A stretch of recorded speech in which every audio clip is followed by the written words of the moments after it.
unutmanglar, odamlarga yaxshi ko'rinish uchun, odamlar bilan oradagi munosabatni yaxshilash uchun yolg'on kerak emas.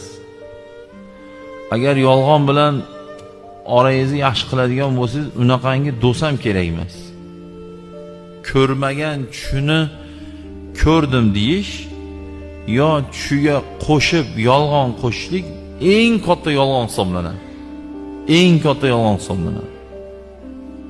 Ko'rishib, men shunaqa odamlarni eshitdim. Xo'p, men tushimda bunaqa ko'rdim desam, yolg'onligi isbotlanmaysiz-ku. To'g'rimi? U shuna deb turib, ikkinchi o'rtog'iga borib turib, ko'rmagan tushimni bu oshnamga aytib shuna dedim degan, u orqali xabar kelganda xullas. Deganim, qadrdonlar, ko'rmagan narsalarni tushlaringni ko'rdim demanglar.